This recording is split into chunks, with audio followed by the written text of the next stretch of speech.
What is up? Good MicWork commentaries back at you with episode 463. I am your host, Greg Morgan. WWE TLC 2017 is in the books, and that was a very interesting pay-per-view, to say the least. Definitely not pay-per-view of the year, not the greatest pay-per-view that we've ever seen, but I guess under the circumstances, WWE delivered okay. Considering all the changes they had to make 48 hours prior to this show, I think that they rebounded as best they could, but this pay-per-view by no means was perfect. I had a lot of feedback right after the show went off the air on Twitter, a lot of mixed reviews about the main event. A lot of us felt that it was very clusterfucky. There was just a lot going on. It was confusing at times. We couldn't even tell who was on the same team during some of this match, and it was just a little bit wild. But some people really enjoy those type of matches. They can be a lot of fun. It reminds me of last year at Survivor Series, the great Raw versus SmackDown match that was all over the place and was very long and very drawn out and had a lot of innovative spots and was just a lot of fun. Just a multi-man brawl spilling out all over the arena and just a fun time, just a fun brawl. And a lot of people appreciated the main event of TLC for that very reason. But I think overall the views were mixed. There were some pretty decent-sized moments and things taking place on this show that we will probably remember. So, I'll get into it here. As far as the main event goes, I'm going to go in order here, so stay tuned to the end to hear my comments and my thoughts on the main event. Why don't we start at the very, very beginning with the Kickoff show. They only had one match on the entire hour-long show, and that was Sasha Banks taking on Alicia Fox. Sasha Banks got the victory in that. No big surprise there. I predicted that match correctly. As a matter of fact, I went nearly perfect in my predictions. I only missed one match, and that, I believe, was the Cruiserweight tag team match. Every other match I got right. Moving on to the main card now, I really liked that they opened the show with Asuka's debut. I think that was a perfect spot to put her on the card. The crowd is usually the hottest and the most jacked at the beginning of the show anyway, and having this big debut I thought was perfect positioning and a good match to open up with. And another thing that surprised me about this match is how competitive that Emma made it. I thought that this was going to be a match that lasted just a couple of minutes. It was going to be a showcase for Asuka to welcome her onto the main roster, maybe familiarize some of the Raw fans that might not watch a whole lot of NXT. I'm sure everybody knows who Asuka is, but maybe people don't watch that religiously and they just needed to see what she was all about. So I kind of thought that's what the match was going to be like, especially when Emma won that match to challenge Asuka. I'm like, oh, it's going to be a squash because Emma is essentially a jobber. But you know what? It turned out to be okay. I really enjoyed the match, and it was a really good outing and an impressive showing by Emma, really taking it to Asuka and giving her a fight. And I like that WWE didn't overpush Asuka right off the bat. I'm sure she's going to be dominant. I'm sure she will rip the Raw Women's title off of Alexa Bliss's biscuit butt in the very near future. But for right now, she wasn't booked like Brock Lesnar. And I thought the match was very good. But I kind of thought it would be like 3 or 4 minutes, very quick. Asuka would get all of her shit in and tap Emma out in a matter of minutes. But instead, we got a really, really good match between these two women. And I couldn't have been happier with that opening match. And now Asuka is on the main roster. That's awesome. I love her. She's one of my favorite characters in all of WWE, and I'm a huge Asuka fan and a big fangirl of hers, and you guys know that. So congrats to Asuka on her victory there. The next matchup we had was the Cruiserweight Tag Team match that I mentioned a minute ago. Rich Swann and Cedric Alexander did beat Jack Gallagher and Brian Kendrick in a really good match, very entertaining match. However, as good as it was still only a match that we could have gotten on any Monday Night Raw or any 205 Live. And I'll tell you what, man, I am always amazed whenever I watch Cedric Alexander wrestle. He is stupidly athletic. Like, holy shit. I would not be opposed to any sort of a singles push for this kid, whether it be on the 205 Live roster with the Cruiserweight title or on the main roster somewhere and working with some other guys, because he's fucking phenomenal. Next matchup, we had Alexa Bliss defending the title against Mickie James. Alexa won pretty much clean. I think the finish saw her ducking out of the way of a charge by Mickie James. She hit the middle turnbuckle, and Alexa Bliss nailed her with the DDT and got the pin. And then after the match, we had a really strange interview.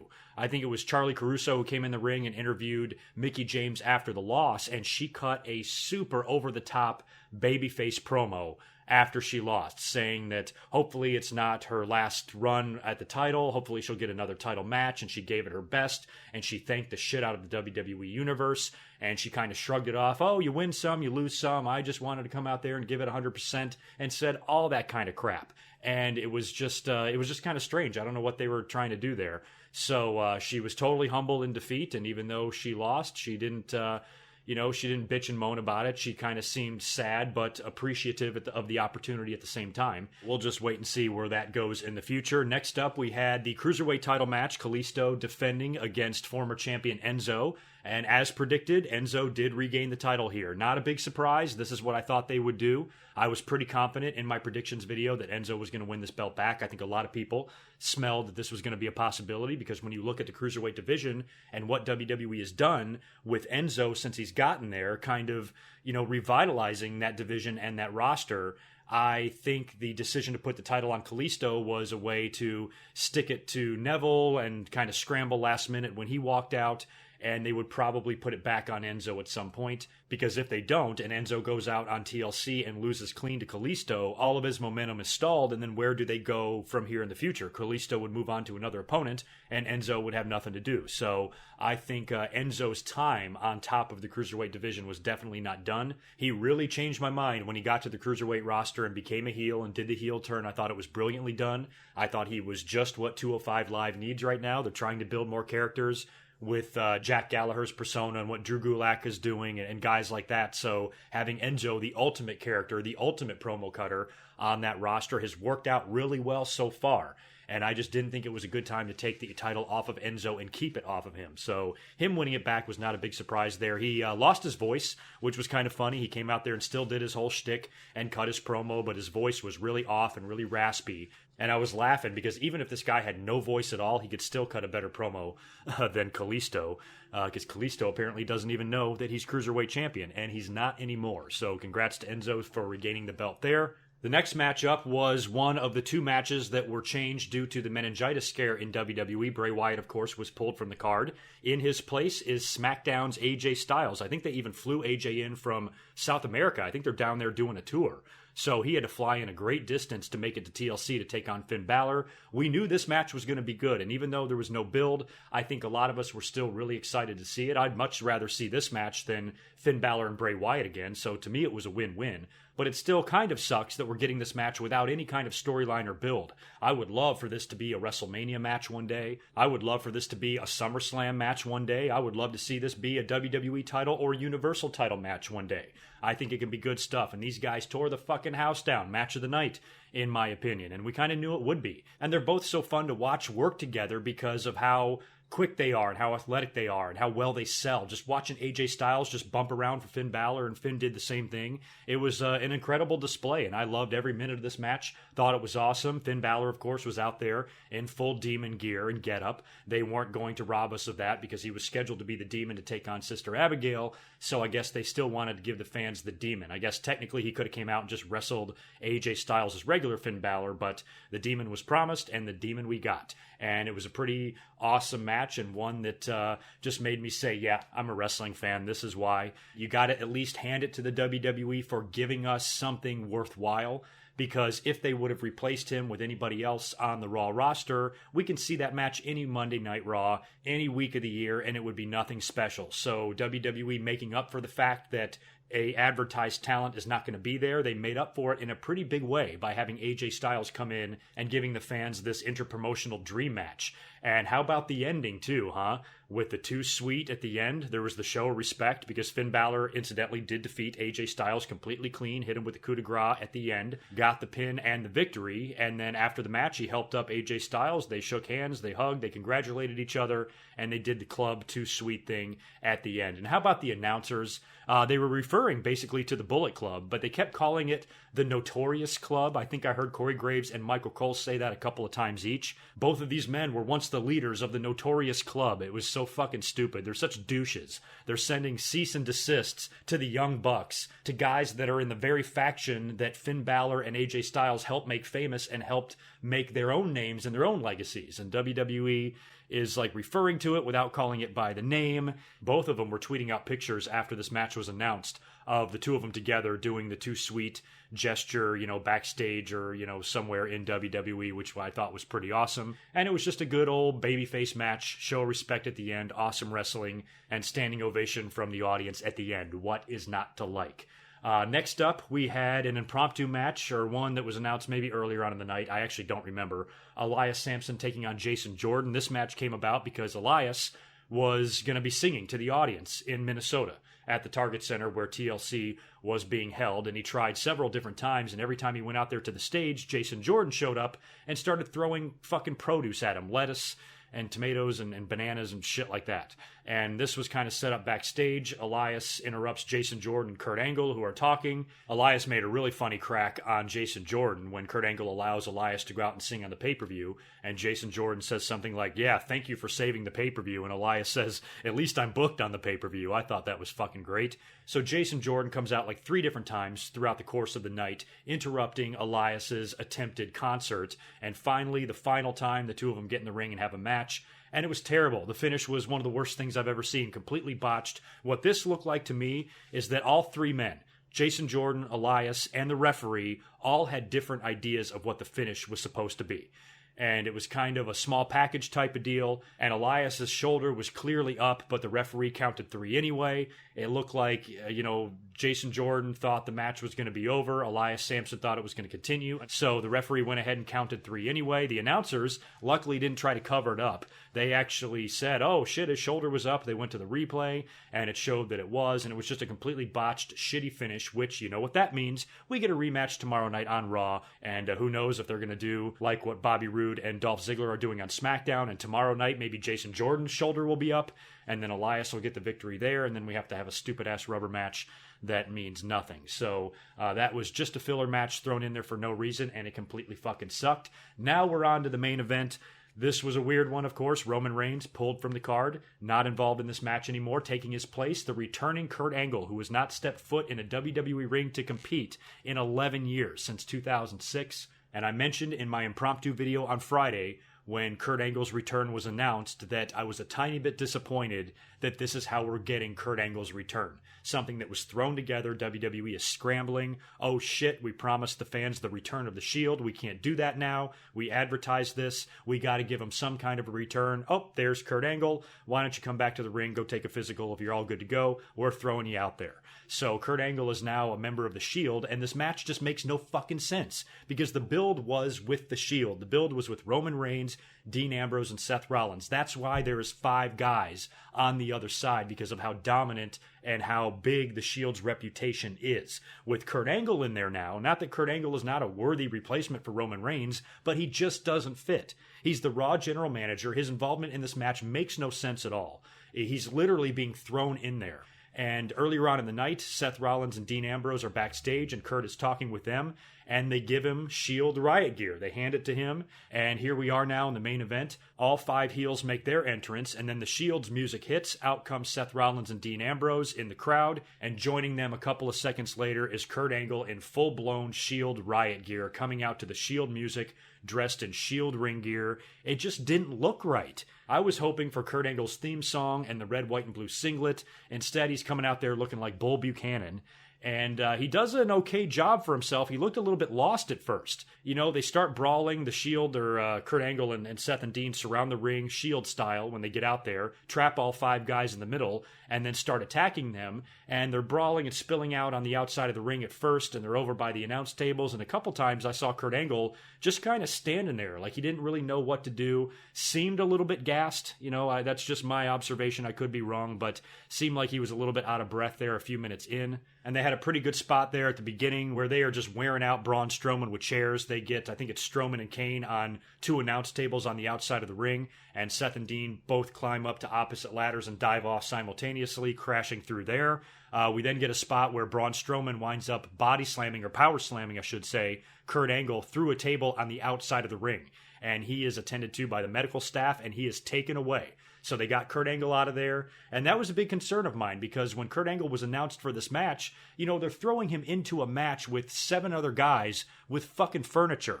And Kurt Angle has not been in a WWE ring in a long time. He's also a bit older. He might be a little bit more fragile than some of the other guys in the match, and he needs to be careful out there. He's had a couple of broken necks, let's not forget. So I was a little bit concerned for Kurt Angle's well-being, so this was a way to get him out of there where he didn't have to compete through the entire match. So the medical staff takes Kurt Angle away. It is now 5-on-2. And after Kurt Angle was gone for a couple of minutes, it was the funniest thing I've ever seen. I'm reading Twitter, and it seemed to me like all of the fans at the same time collectively said, oh shit, Kurt Angle's gone. I bet he's going to come back out to this match and they're going to play his original music, and he might even be wearing his original ring gear.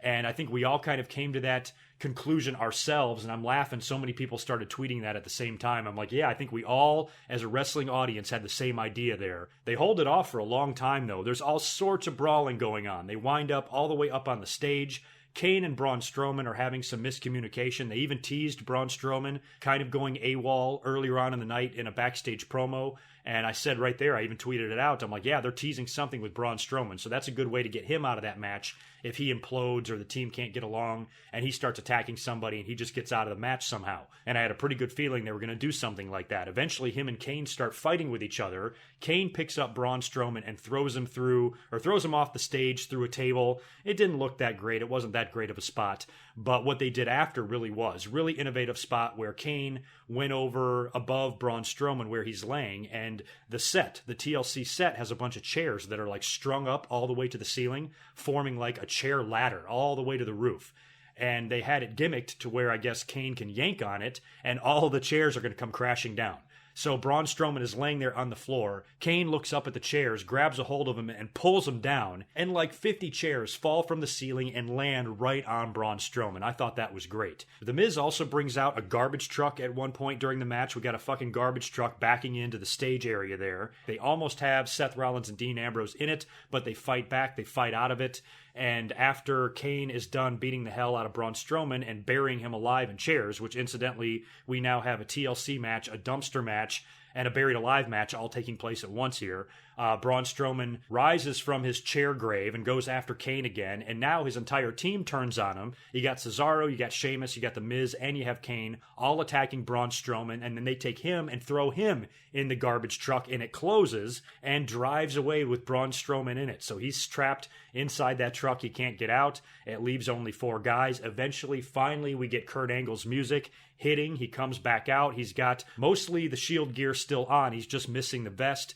Gets in the ring, starts beating the hell out of The Miz because they isolate The Miz. Eventually, they get him in the ring all by himself. Kurt Angle puts the ankle lock on The Miz, and then he hits him with an angle slam, while Dean Ambrose and Seth Rollins also hit him with their finishers, and then the finish sees the Shield, or the makeshift Shield, hit The Miz with the triple power bomb with Kurt Angle getting the pin in the 1-2-3, and the celebration with the rest of the Shield. So when you look at how this match went down and how it was booked, I think they pretty much kept it the exact same way. You could have inserted Roman Reigns in Kurt Angle's place and literally booked this match exactly the same way. Maybe not with Roman being carried out and then coming back later. I think they just did that for Kurt because of his age and the type of match that he's involved in. So I think that was the only reason that happened. But other than that, you know, this match could have gone the exact same way. So I think WWE just stayed on the same track. They wanted to give the fans the nostalgia victory with the Shield, so we basically still got that. We just had Kurt Angle tied into the mix as well. So kind of a disappointing return for Kurt Angle because me as a fan, I wanted to see the red, white, and blue Kurt Angle, the music, the whole deal, and the gold medals and all of that. He essentially came out as a member of the Shield, and that's just kind of a strange way for him to return. But overall, you know, the match wasn't bad. WWE, they got creative. Like I said, I loved that chair spot where Braun Strowman got buried in the chairs. There was a lot of things they did on the show that I thought was pretty good, and the Finn Balor match and AJ Styles was wonderful, and the main event, you know, came through about as best as it could have under the circumstances. So I'm not going to shit on this pay-per-view, but it's not going to be the most memorable thing we've ever seen. But Kurt Angle, I guess, overall had a pretty good outing for himself. You know, he hasn't been physical or been wrestling in a ring in a while. I know he's wrestled all throughout the year since he's been gone from WWE, but it's been a while since he's actually been in the ring because he's been back with the company now for almost a year. So was kind of hoping we were going to get Kurt Angle's big return maybe next year at WrestleMania, but you know, we got it at TLC instead. It was a little bit strange, but still good to see Kurt Angle back in the ring. And WWE, under the circumstances, I think did just fine with TLC. Things could have been a lot worse. The main event had its issues. It was clusterfucky as hell. That was my biggest problem with it because it was just all over the place. It was confusing, and guys were fighting each other on the Miz's team. And I think even some of the spots didn't look as good as what WWE probably had planned in their heads. And I mentioned in my last video that the talent is going to have to come through here to salvage this pay-per-view, and I definitely think that they did. So I'll give WWE a pass on this night, considering what they had to work with here. You know, they did, I guess, the best that they can do. And kudos to the talent for working hard and helping us enjoy this pay-per-view at least somewhat. So I'm curious to hear all of your opinions in the comments below. I'm sure it's going to be a mix of everything. How impressed were you with Kurt Angle's return? Do you feel the same way I do? Do you think him returning this way was a little bit of a letdown? Would you have preferred to see him return in a different way? Maybe involving or culminating something with Jason Jordan in the future? A lot of people were throwing out Jason Jordan's name as well, that he could come out here and get involved in this match, and I thought that made a lot of sense in storyline, considering that Jason Jordan is Kurt Angle's son. You would think that he's not going to let his dad get injured out there, and if nothing else, he would just do a run-in. I don't think they should have added him to the team, or definitely not replaced Kurt Angle, no way. But to have him run out there or try to interfere or get involved in some way, I thought that was a possibility, but right after Jordan had that match with Elias, I figured that was probably not going to happen. But earlier on, I definitely thought that was a possibility. I mentioned in my predictions video as well, and in my last commentary, that Samoa Joe's return could be another thing we could see here. Maybe Kurt Angle and Dean Ambrose and Seth Rollins need some help, and they bring out Samoa Joe to assist them. I think he's a better heel, but if WWE's trying to figure out a way to make this pay-per-view fun and interesting and get out of a match that they are now booked in a tight spot with because Roman Reigns is not there, maybe having Samoa Joe show up and help them out would be the only way they could credibly give them a victory. But they decided to throw Braun Strowman in a garbage truck instead, and that's how they got there, which worked out just fine. So I'm going to give this pay-per-view a B-. Was really only a two-match card. I mean, it was all about Finn Balor and AJ Styles and all about the main event, which is ironic because the only matches that meant anything were two matches that were thrown together at the last minute. That's kind of ironic. So anyway, I'm going to get out of here. I'll be up regular time this week. Check back on the YouTube channel late Wednesday night, early Thursday morning, and I'll be up here with a Raw and SmackDown review. And we'll see where we stand as far as the build to Survivor Series. Paul Heyman is going to make an appearance tomorrow night on Monday Night Raw and respond to Jinder Mahal, so I'm sure that he will gladly accept his challenge for Survivor Series, so that match will be a little bit more set. We'll also see what WWE does in their angles tomorrow night, because I'm assuming Roman Reigns and Bray Wyatt are going to be out at least another week, so they've got to figure out what to do tomorrow night, and all of the fallout from the TLC main event with Kurt Angle and all of that stuff. So as of right now, I am not scheduled to be home for Monday Night Raw, but please tweet me updates and all of that, and I'll take a look at the show as soon as I get home. And I'll have my commentary up for you at normal time. So you guys take care, enjoy the rest of your night, and I will talk to you in just a couple of days. Until next time, peace.